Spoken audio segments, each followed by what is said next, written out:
দেশের বাজারে Xiaomi pro সিরিজের মধ্যে নতুন একটি প্রোডাক্ট লঞ্চ করেছে Xiaomi Redmi note 14 pro 4G। Xiaomi note 14 pro 4G ফোনটিতে কি কি সুযোগ সুবিধা থাকছে আজকের ভিডিওতে আমি বিস্তারিত আলোচনা করব। তবে শুরুতেই একটা কথা বলতে চাই, Xiaomi Redmi note 14 pro 4G ফোনটি কিন্তু বর্তমান মার্কেট পজিশনে এই প্রথম মেড ইন বাংলাদেশ হতে যাচ্ছে। আর মেড ইন বাংলাদেশ হওয়ায় ফোনটির ওভারঅল কনফিগারেশন কেমন হবে এবং ফোনটির প্রাইস কেমন হবে আজকের ভিডিওতে আমি বিস্তারিতভাবে আলোচনা করব। তো চলুন কথা না বাড়িয়ে ফোনটিতে কি কি সুযোগ সুবিধা থাকছে বিস্তারিতভাবে জেনে আসা যাক। ফোনটির ইনবক্সে টাইপ সি পোর্টের চার্জিং সিস্টেম, ইউজার ম্যানুয়াল, সিম ইজেক্টর পিন এবং সফট সিলিকন কভার রয়েছে। ফোনটির আউটলুক অনেক সুন্দর করেছে। আউটলুক এবং ডিজাইনের দিক থেকে ফোনটির কোনো ঘাটতি নেই। আউটলুক এবং ডিজাইনের দিক থেকে ফোনটি অনেক সুন্দর। ফোনটির নিচের অংশে টাইপ সি পোর্টের charging system, 3.5mm audio Jack এবং ডুয়েল স্পিকার ব্যবহার করেছে।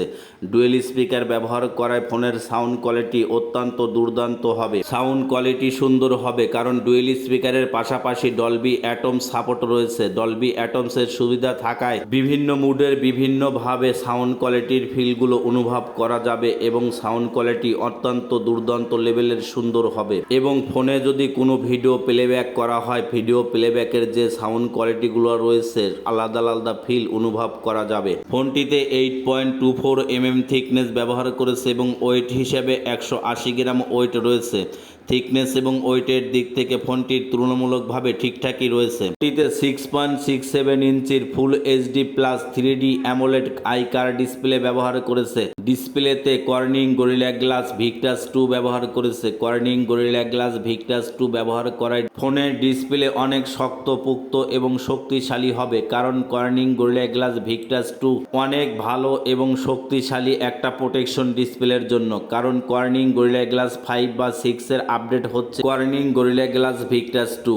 আর আইকার ডিসপ্লের সুবিধা থাকায় ফোন অধিক সময় ব্যবহার করলেও চোখের খুব একটা ক্ষতি হবে না, চোখ সুরক্ষা থাকিবে। পাশাপাশি ডিসপ্লের পিক ব্রাইটনেস হিসেবে 1800 নিটস পিক ব্রাইটনেস ব্যবহার করেছে। 1800 নিটস পিক ব্রাইটনেস ব্যবহার করায় লো লাইটের পাশাপাশি ডিরেক্ট সানলাইটের ডিসপ্লের আলো কমানো বাড়ানোর প্রয়োজন হবে না, ক্লিয়ার দেখা যাবে। কারণ 1800 নিটস পিক ব্রাইটনেসের পাশাপাশি ডিসপ্লেতে 10 বিট কালার প্রোভাইড করিবে। আর 10 বিট কালার প্রোভাইড করায় ডিসপ্লের কালার কন্টেন্টসের কোনো ঘাটতি থাকিবে না। তাই লো লাইট বা ডিরেক্ট সানলাইটের ডিসপ্লের আলো কমানো বাড়ানোর প্রয়োজন হবে না, ক্লিয়ার দেখা যাবে। ফোনটির ডিসপ্লের কোনো ঘাটতি নাই। ফোনটির ডিসপ্লে কালারফুল, শক্তপোক্ত এবং শক্তিশালী। ফোনটির ক্যামেরার কথা যদি চিন্তা করেন, ফোনটিতে 200 মেগাপিক্সেলের OIS ক্যামেরা ব্যবহার করেছে, যা কিনা ক্যামেরাতে 7P লেন্স ব্যবহার করেছে। ক্যামেরাতে 7P লেন্স ব্যবহার করায় 200 মেগাপিক্সেলের ক্যামেরা অত্যন্ত দুর্দান্ত লেভেলের হবে। ক্যামেরাতে ছবি ক্যাপচার করার সময় 7টা লেয়ারে ফিল্টার করে ক্যামেরার ছবিগুলো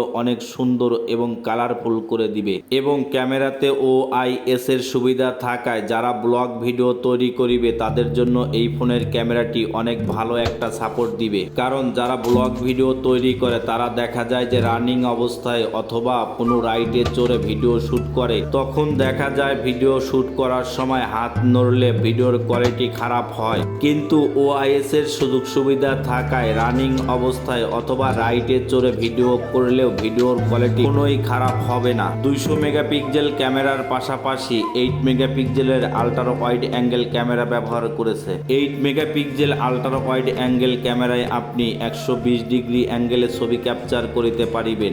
120 ডিগ্রি অ্যাঙ্গেলে ছবি ক্যাপচার করায় গ্রুপ ছবি ওঠার ক্ষেত্রে সুযোগ সুবিধাটা অনেক ভালো পাওয়া যাবে। গ্রুপ ছবি ওঠার সময় কেউ বাদ পড়িবে না, কারণ 120 ডিগ্রি যখন অ্যাঙ্গেলে ছবি ক্যাপচার করা হবে ক্যামেরার ফ্রেম অনেক বড় হবে। আর ক্যামেরার ফ্রেম বড় হলে গ্রুপ ছবি ওঠার সময় কেউ বাদ পড়িবে না। পাশাপাশি ফোনটিতে 2 মেগাপিক্সেলের ম্যাক্রো ক্যামেরা ব্যবহার করেছে। যে সকল ক্ষুদ্র বিন্দু জিনিসগুলো খালি চোখে দেখা যায় না, সেই সকল ক্ষুদ্র বিন্দু জিনিসগুলো আপনি ম্যাক্রো ক্যামেরার মাধ্যমে খুব সহজেই বুঝিতে পারিবেন। ফোনটির সেলফি ক্যামেরার কথা যদি চিন্তা করেন, ফোনটিতে 32 মেগাপিক্সেলের সেলফি ক্যামেরা ব্যবহার করেছে। ব্যাক ক্যামেরার পাশাপাশি ফোনটির সেলফি ক্যামেরাটাও অনেক সুন্দর করেছে। সেলফি ক্যামেরাতে ছবি ওঠার পরে যদি ছবির ডিটেলসগুলো দেখেন একদম স্বচ্ছ এবং ক্লিয়ার দেখা যাবে। কারণ বর্তমান মার্কেট পজিশনে খুবই কম সংখ্যক ফোন রয়েছে যে ফোনগুলোতে 32 মেগাপিক্সেলের সেলফি ক্যামেরা ব্যবহার করেছে। ফোনটির ক্যামেরার দিক থেকে কোনো ঘাটতি নাই। ফোনটির ব্যাক ক্যামেরা এবং সেলফি ক্যামেরা দুটি ক্যামেরাই সুন্দর। ফোনটিতে 5500 mAh এর ব্যাটারি ব্যবহার করেছে, যা কিনা চার্জ করার জন্য ইনবক্সে 45 ওয়াটের টার্বো চার্জার দিয়েছে। ইনবক্সে 45 ওয়াটের টার্বো চার্জার দেওয়ায় ফোনে চার্জ করার জন্য অতিরিক্ত বেশি সময়ের প্রয়োজন হবে না। ফোনে চার্জ দ্রুত এবং অনেক ফাস্ট হবে এবং ফোনটিতে 9 ওয়াটের রিভার্স চার্জিং এর সুযোগ সুবিধা রয়েছে। 9 ওয়াটের রিভার্স চার্জিং এর সুযোগ সুবিধা থাকায় আপনি চাইলে এই ফোন থেকে আদার যে কোনো ফোনে 50% চার্জ শেয়ার করে নিতে পারিবেন। ফোনটিতে আইপি রেটিং হিসেবে IP64 ব্যবহার করেছে।